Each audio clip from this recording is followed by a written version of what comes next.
Oke, Assalamualaikum warahmatullahi wabarakatuh. Di sini kami dari kelompok 3 pada mata kuliah Operasi Teknik Kimia 2 yang beranggotakan saya sendiri, yaitu Reza Fadilah, dan ketiga rekan saya, yaitu Indah Maulidia, Senia Glory Sondang Lestari, dan Faris Ahmad Diputra, akan sedikit menjelaskan mengenai cooling tower.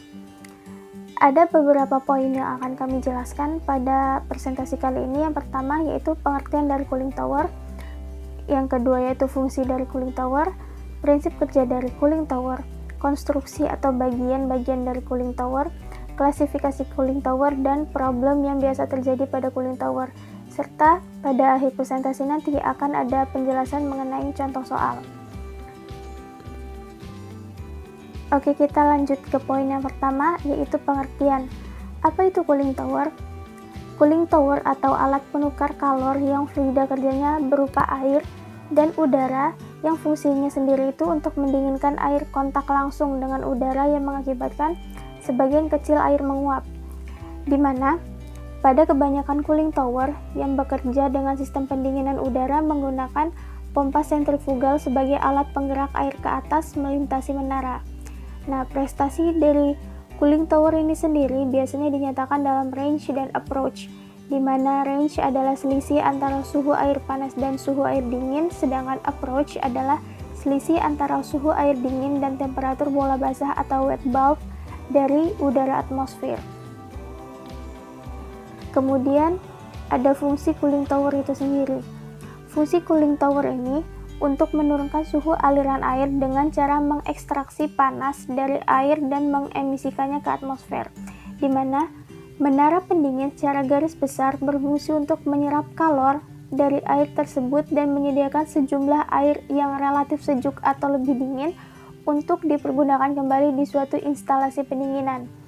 Nah, untuk cooling tower ini mampu menurunkan suhu air lebih rendah dibandingkan dengan peralatan-peralatan yang hanya menggunakan udara untuk membuang panas, seperti radiator dalam mobil, dan oleh karena itu biayanya lebih efektif dan energinya pun lebih efisien. Untuk prinsip kerja atau cara kerja dari cooling tower ini sendiri, di mana cooling tower berdasarkan pada pepesan kalor dan perpindahan kalor. Dalam menara pendingin atau cooling tower, perpindahan kalor berlangsung dari air ke udara, di mana cooling tower ini menggunakan penguapan, di mana sebagian air diuapkan ke aliran udara yang bergerak dan kemudian dibuang ke atmosfer. Nah, untuk prinsip kerja cooling tower ini, air dari bak atau basin dipompa menuju heater untuk dipanaskan dan dialirkan ke menara pendingin, di mana air hangat yang keluar secara langsung melakukan kontak dengan udara sekitar yang bergerak secara paksa karena pengaruh dari isapan atau dorongan dari blower yang terpasang pada menara pendingin. Setelah itu mengalir jatuh ke bahan pengisi atau fillernya. Dari air yang sudah mengalami penurunan suhu ditampung ke dalam bak atau basin, di mana pada cooler ini juga dipasang katup make up water untuk menambah kapasitas air pendingin jika terjadi kehilangan air atau drift loss ketika proses evaporatif cooling tersebut sedang berlangsung. Baik, di sini saya akan melanjutkan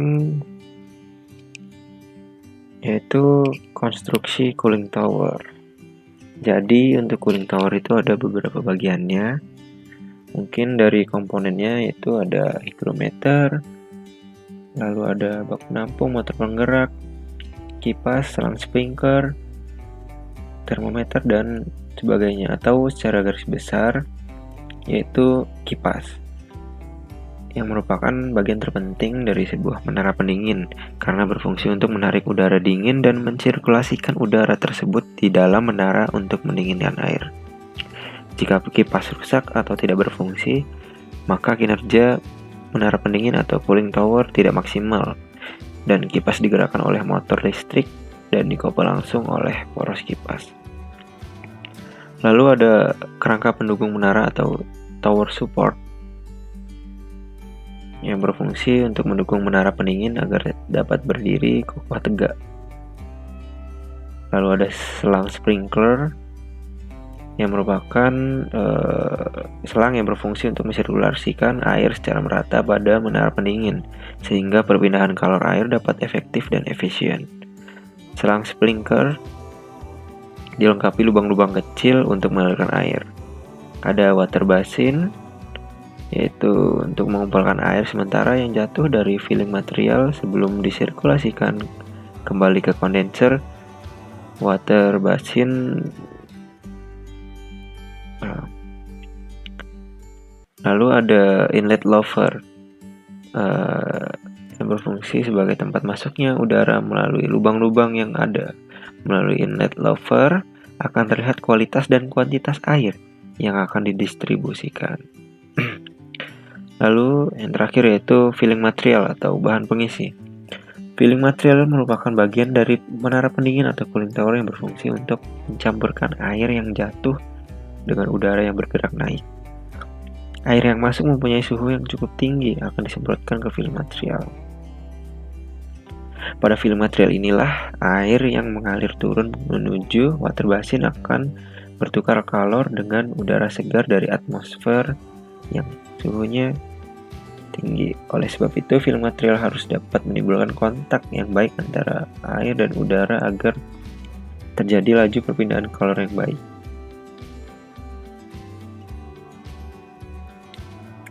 Lalu selanjutnya yaitu klasifikasi cooling tower. Ada banyak jenis klasifikasi menara pendingin, namun pada umumnya pengklasifikasian dilakukan berdasarkan sirkulasi air yang terdapat di dalamnya. Yaitu ada 3. Yang pertama, menara pendingin basah atau wet cooling tower. Lalu ada menara pendingin kering atau dry cooling tower dan menara pendingin basah kering atau wet dry cooling tower. Setiap jenis menara pendingin ini mempunyai kelebihan dan kekurangannya. Pertama yaitu menara pendingin basah atau wet cooling tower. Menara pendingin basah mempunyai sistem distribusi air panas yang disemprotkan secara merata ke kisi-kisi, lubang-lubang atau batang-batang horizontal pada sisi menara yang disebut isian. Udara masuk dari luar menara melalui kisi-kisi yang berbentuk celah-celah horizontal yang terpancang pada sisi menara. Celah ini biasanya mengarah miring ke bawah supaya air tidak keluar. Oleh karenanya ada percampuran antara air dan udara sehingga terjadi perpindahan kalor air menjadi dingin. Air yang telah dingin itu berkumpul di kolam atau bak di dasar menara dan dari situ diteruskan ke dalam kondensor atau dibuang keluar. Sehingga udara sekarang kalor dan lembab keluar dari atas menara. Berdasarkan literatur dari L. Wakil, menara pendingin basah atau wet cooling tower dibagi menjadi 2, yaitu yang pertama menara pendingin basah aliran angin alami atau natural draft cooling tower. Menara pendingin aliran angin alami pada mulanya berkembang di Eropa. Beberapa unit pertama dibangun di Belanda pada awal abad 19 yang terbuat dari kayu dan akhirnya dibuat dari beton bertulang seperti yang banyak digunakan sekarang ini. Pada awalnya unit ini berbentuk silinder dan akhirnya berbentuk hiperbola yang umumnya dipakai dewasa ini. Alat ini digunakan secara luas terutama di negara Inggris dan Amerika. Unit pertama dibuat tahun 1972.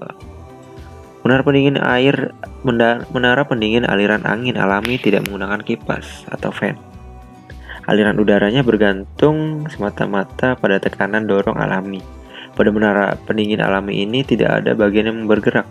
Udara mengalir ke atas akibat adanya perbedaan massa jenis antara udara atmosfer dengan udara kalor lembab di dalam menara pendingin yang suhunya lebih tinggi daripada udara atmosfer di sekitarnya. Karena perbedaan massa jenis ini, maka timbullah tekanan dorong yang mendorong udara ke atas. Biasanya menara pendingin tipe ini mempunyai tinggi yang besar dan dapat mencapai ketinggian puluhan meter. Menara pendingin aliran angin alami dapat dibagi menjadi 2 jenis, yaitu menara pendingin aliran angin alami aliran lawan arah yang dapat dilihat pada gambar di samping, dan menara pendingin aliran angin alami aliran silang juga dapat dilihat di samping. Dari kedua jenis menara pendingin ini, Menara pendingin aliran angin alami aliran silang kurang disukai karena lebih sedikit memberi tahanan terhadap aliran udara di dalam menara, sehingga kecepatan udaranya lebih tinggi dan mekanisme perpindahan kalornya kurang efisien. Menara aliran angin alami aliran lawan arah lebih sering digunakan karena mempunyai keunggulan-unggulan sebagai berikut. Yang pertama yaitu memiliki konstruksi yang kuat dan kokoh sehingga lebih tahan terhadap tekanan angin. Yang kedua, mampu beroperasi di daerah dingin maupun lembab. Dan yang terakhir yaitu dapat digunakan untuk instalasi skala besar. Lalu selanjutnya yaitu menara pendingin aliran angin mekanik atau Mechanical Draft Cooling Tower. Menara pendingin aliran angin mekanik, udara mengalir karena adanya satu atau beberapa kipas atau fan yang digerakkan secara mekanik. Fungsi kipas di sini adalah untuk mendorong udara atau forced draft atau menarik udara melalui menara induced draft yang dipasang pada bagian bawah atau atas menara. Berdasarkan fungsi kipas yang digunakan pada menara pendingin aliran angin mekanik dapat dibagi menjadi dua jenis yaitu tipe aliran angin dorong dan tipe aliran angin tarik. Pada tipe aliran angin dorong, kipas yang dipasang pada bagian bawah mendorong udara melalui menara. Jenis ini secara teoritis lebih disukai karena kipas beroperasi dengan udara yang lebih dingin, sehingga konsumsi daya menjadi lebih kecil. Akan tetapi, berdasarkan pengalaman, jenis ini memiliki masalah-masalah yang berkaitan dengan distribusi udara, kebocoran dan resirkulasi udara kalor, dan lembab kembali ke menara, serta masalah pembekuan pada masukan kipas ketika musim dingin. Mengingat banyaknya permasalahan di atas, maka pada saat ini menara pendingin aliran angin mekanik yang sering digunakan pada instalasi adalah tipe aliran angin tarik. Pada menara pendingin aliran tarik, udara masuk dari sisi menara melalui bukaan-bukaan yang cukup besar pada kecepatan rendah dan bergerak melalui bahan pengisi atau filling material. Kipas dipasang pada puncak menara dan membuang udara kalor dan lembab ke atmosfer. Aliran udara masuk menara pada dasarnya horizontal, tetapi aliran di dalam bahan pengisi atau filling material ada yang horizontal seperti yang terdapat pada menara pendingin aliran silang atau cross flow yang dapat dilihat di samping. Aliran lawan arah lebih sering dipakai dan dipilih karena efisiensi termalnya lebih baik daripada aliran silang. Menara pendingin aliran mekanik ini memiliki beberapa keunggulan dan kelemahan yaitu keunggulan menara pendingin aliran angin mekanik adalah yang pertama, terjaminnya jumlah aliran udara dalam jumlah yang diperlukan pada segala beban dan cuaca. Lalu selanjutnya yaitu biaya investasi dan konstruksi yang lebih rendah.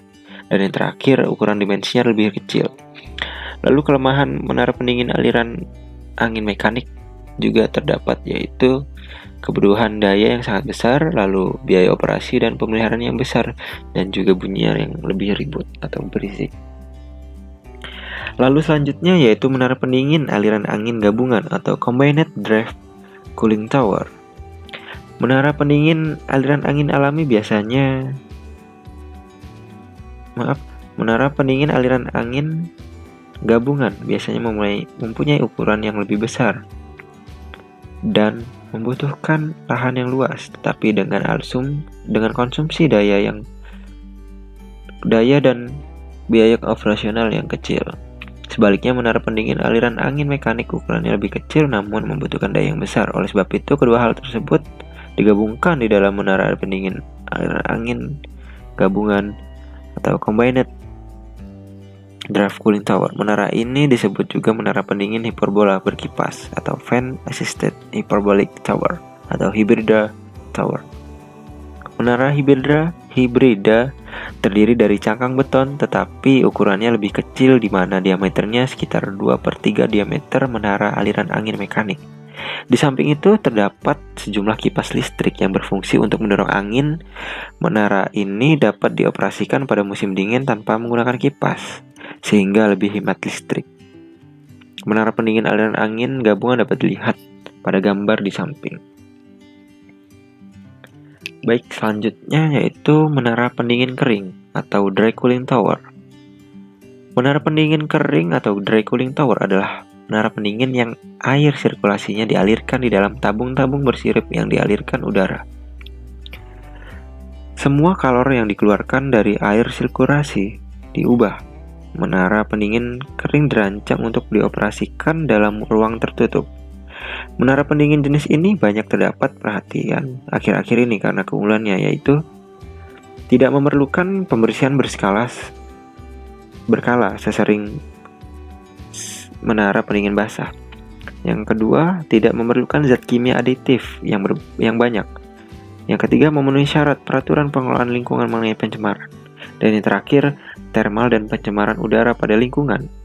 Meskipun begitu, menara pendingin kering mempunyai beberapa kelemahan, yaitu efisiensinya lebih rendah sehingga mempengaruhi efisiensi siklus keseluruhan.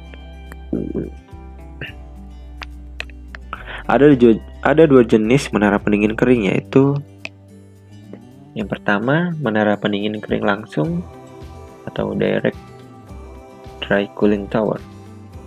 Menara pendingin kering jenis langsung merupakan gabungan antara kondensor dan menara pendingin. Uap buangan turbin dimasukkan ke kotak uap melalui talang-talang besar supaya jatuh pada tekanan yang tidak terlalu besar dan dapat terkondensasi pada waktu mengalir ke bawah melalui sejumlah besar tabung atau kumparan bersirip. Tabung ini didinginkan dengan udara atmosfer yang mengalir di dalam atmosfer. Kondensat mengalir karena gaya gravitasi ke penampung kondensat dan dipompakan lagi ke sistem air umpan instalasi dengan bantuan pompa kondensat. Terdapat pula sistem untuk menyingkirkan gas dan mencegah pembekuan pada cuaca dingin. Beberapa kelemahan dari menara pendingin jenis ini adalah yang pertama, yaitu hanya dapat beroperasi dengan volume besar dan memerlukan talang-talang ukuran besar. Lalu selanjutnya, menara pendingin kering tak langsung atau indirect dry cooling tower. Menara pendingin jenis tak langsung dapat dibagi menjadi dua jenis lagi, yaitu menara pendingin kering tak langsung dengan menggunakan kondensor pembukaan konvensional. Air sirkulasi yang keluar dari kondensor masuk melalui tabung bersirip dan didinginkan oleh udara atmosfer di dalam menara. Menara ini boleh menggunakan jujut jenis alami seperti gambar. Operasi kondensor pada jenis ini harus dilakukan pada tekanan 0,17 sampai 0,27 kPa. Pada jenis ini digunakan kondensor terbuka atau kondensor jet. Kondensat jatuh ke dasar kondensor dan dari situ dipompakan oleh pompa resirkulasi ke kumparan bersirip di menara, yang kemudian didinginkan dan dikembalikan ke kondensor seperti gambar di samping. Menara pendingin kering tak langsung dengan sirkulasi bahan pendingin dua fase. Menara pendingin ini tidak menggunakan air pendingin, tetapi menggunakan suatu bahan pendingin, seperti dengan menggunakan amoniak sebagai bahan perpindahan kalor antara uap dan air, sehingga perpindahan kalor dapat terjadi dengan perubahan fase, yaitu pendidihan di dalam tabung kondensor dan kondensasi di dalam tabung menara. Amoniak cair yang hampir jenuh masuk ke kondensor permukaan dan diuapkan menjadi uap jenuh, dan uap jenuh tersebut dipompakan lagi ke kondensor. Pendidihan dan kondensasi ini mempunyai koefisien perpindahan kalor yang lebih tinggi daripada sisi tabung, sehingga menghasilkan beda suhu yang lebih rendah di antara uap dan amoniak dan antara amoniak dan udara seperti gambar di samping. Lalu selanjutnya yaitu menara pendingin basah kering atau wet dry cooling tower. Menara pendingin basah kering atau wet dry cooling tower merupakan gabungan antara menara pendingin basah dan menara pendingin kering. Menara pendingin ini mempunyai dua jalur udara paralel dan dua jalur udara seri. Bagian atas menara di bawah kipas adalah bagian kering yang berisi tabung-tabung bersirip. Bagian bawah adalah ruang yang lebar yang merupakan bagian yang basah yang terdiri dari bahan pengisi atau filling material. Air sirkulasi yang panas masuk melalui kepala yang terletak di tengah. Air mula-mula mengalir naik turun melalui tabung bersirip di bagian kering, kemudian meninggalkan bagian kering dan jatuh ke isian di bagian basah menuju bak menampung air dingin. Sedangkan udara ditarik dalam dua arus melalui bagian kering dan basah. Kedua arus menyatu dan bercampur di dalam menara sebelum keluar. Oleh karena itu, arus pertama dipanaskan secara kering dan keluar dalam keadaan kering atau kelembapan relatif rendah daripada udara sekitar. Sedangkan arus keduanya biasanya jenuh atau dapat dilihat pada gambar di bawah. Menara pendingin basah kering mempunyai keunggulan, yaitu udara keluar tidak jenuh sehingga mempunyai kepulan yang lebih sedikit. Lalu karena airnya mengalami pendinginan awal di bagian kering dan penguapan jauh berkurang. Demikian juga dengan kebutuhan air tambahan. Lalu problem yang terjadi pada cooling tower. Yang pertama yaitu terjadinya korosi.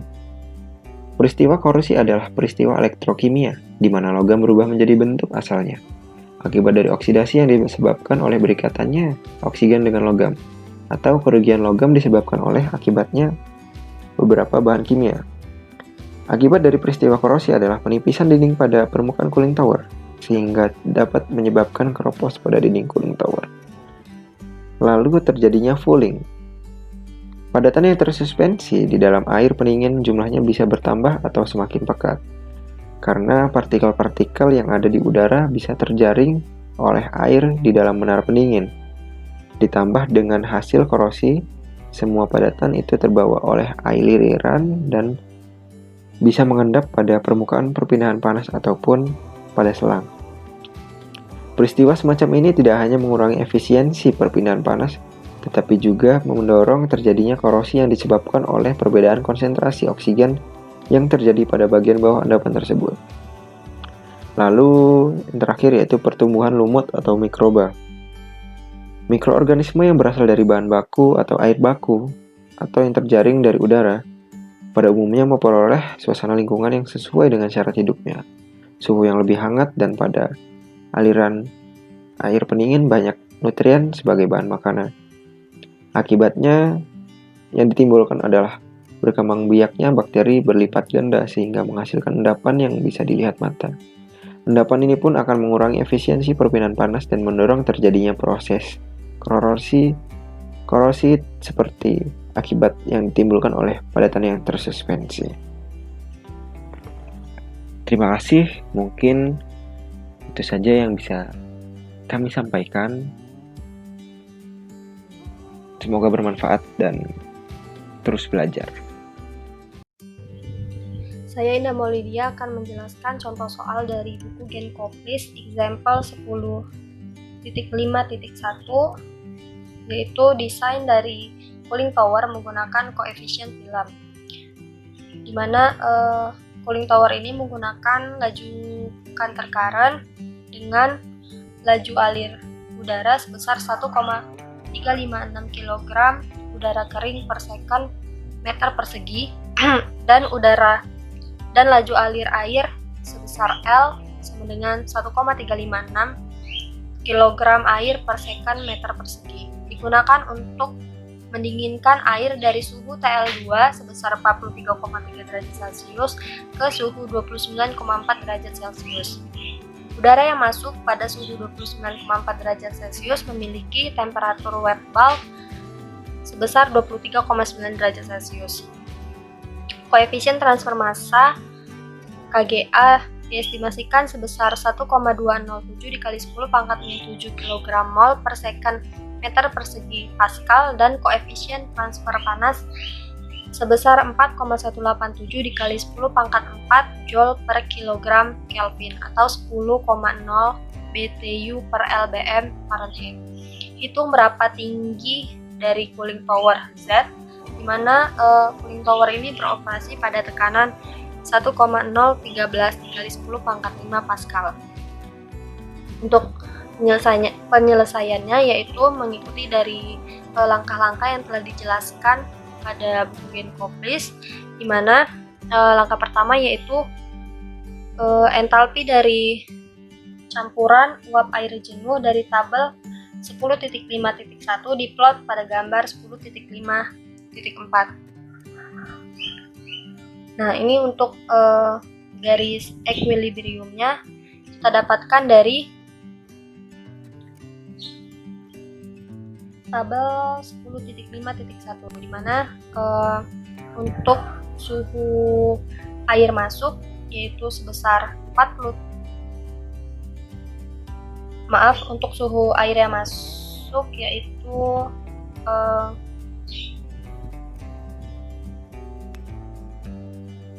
sebesar 43 derajat Celcius memiliki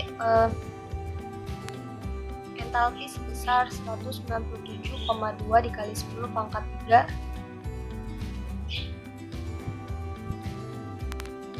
kilogram udara kering. Dan untuk entalpi dari campuran uap air jenuh pada suhu 29,4 derajat Celcius memiliki nilai entalpi sebesar 97,2 dikali 10 pangkat 3 Joule per kilogram udara kering.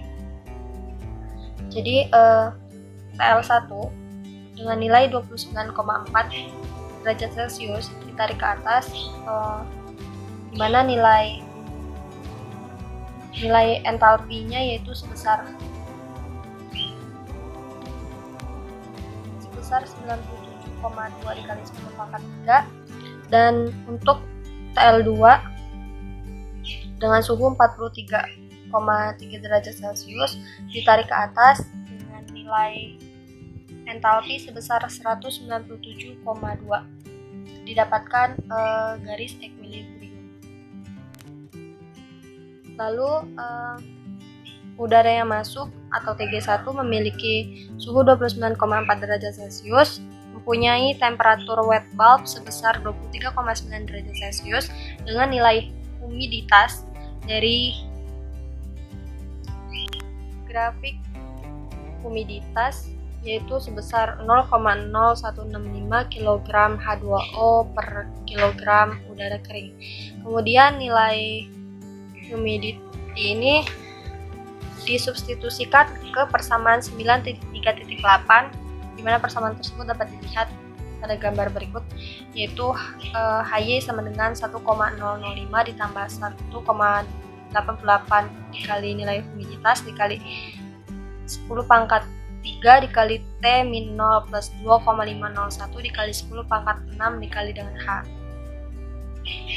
Dari nilai tersebut kita dapatkan nilai HY1 yaitu entalpi dari udara yang masuk sebesar 71,7 dikali 10 pangkat 3 Joule per kilogram.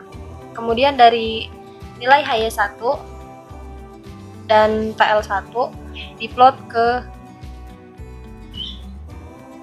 figur 10.5.4. Kemudian setelah didapatkan nilai HY1, kita cari nilai HY2 dengan mensubstitusikan ke persamaan 10.5.2, di mana persamaan tersebut yaitu G dikali HY2 min HY1 sama dengan LCL dikali TL2 min TL1.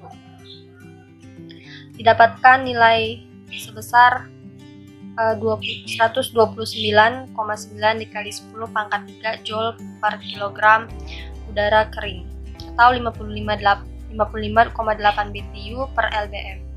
Kemudian dari nilai HY2 ini diplot lagi ke grafik 10.5.4. Kemudian didapatkan garis operating line. Dapat dilihat yaitu dari nilai HY1 yaitu sebesar 71,7 diplot pada suhu 29,4 derajat Celcius. Kemudian untuk suhu 43,3 derajat Celcius didapatkan nilai HY2 sebesar 129,9 dikali 10 pangkat 3. Kemudian ditarik garis antara TL1 dan TL2, maka didapatkan garis operating line. Selanjutnya, Sesenia Glory NPM 18734027 akan melanjutkan penjelasan dari Indah Maulidia terkait penyelesaian soal example pada buku Transport Proses karya Gen Koplis pada chapter 10.5.1. Setelah di penjelasan sebelumnya diketahui nilai entalpi Y1 dan Y2, kita dapat membentuk grafik yang tertera pada slide. Grafik ini terdiri dari temperatur masuk dan temperatur liquid 1 dan temperatur liquid 2, di mana temperatur liquid 1 yang terdapat pada soal ialah 29,4 dan temperatur liquid 2 yang terdapat pada soal ialah sebesar 43,3. Grafik ini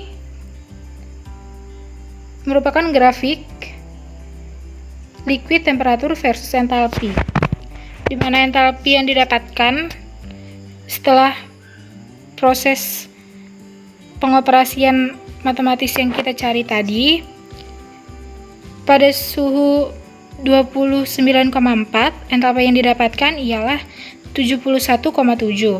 Sedangkan pada suhu 43,3, entalpi yang didapatkan ialah 129,9.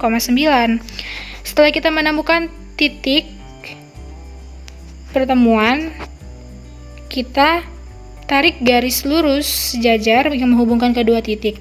Garis ini kemudian disebut dengan operating line. Setelah itu, kita dapat mencari nilai slope dengan memasukkan ke dalam rumus min HL dikali A dibagi dengan KGA dikali MB dikali tekanan. Dan nilai slope yang didapatkan ialah 41,87 dikali 10 pangkat 3 Joule per kilogram Kelvin. Grafik yang sudah kita plot sebelumnya ini akan memberi kita informasi terkait dengan nilai HYI dan HY seperti yang sudah ditabelkan pada slide. Nilai HYI dan HY ini kita dapat dari grafik yang sudah kita plot tadi ya. Lalu setelah itu step selanjutnya ialah kita mencari nilai 1 per HYI min HY terhadap H. Kita membuat grafik antara 1 per HYI min HY versus H, di mana kita mendapatkan nilai dengan cara menghitung luas daerah grafik sehingga nilai yang didapatkan ialah 1,82. Kita juga dapat menghitung secara integral, di mana rumusnya ialah integral dari DHY per HYI dikurang HY dengan batas bawah HY1 dan batas atas HY2. Nilai yang didapatkan sama, yakni 1,82. Setelah kita dapatkan nilai integral tadi, kita dapat mencari ketinggian dan menjawab soal. Kita substitusi ke dalam persamaan 10.5 strip 13, di mana Z atau height ialah G atau flow rate gas, laju alir gas, dibagi dengan MB atau massa molekul relatif gas dikali KGA, koefisien pindah massa menyeluruh dikali dengan tekanan, dikali dengan hasil integral yang kita cari sebelumnya. Setelah kita masukkan masing-masing ke dalam rumus yang sudah kita tentukan, kita dapatkan nilai Z atau ketinggian 6,98 meter atau 22,9 feet sesuai dengan desain cooling tower yang kita inginkan. Sekian penjelasan dari kami. Kurang lebihnya kami minta maaf. Semoga berkenan di hati para pendengar. Terima kasih.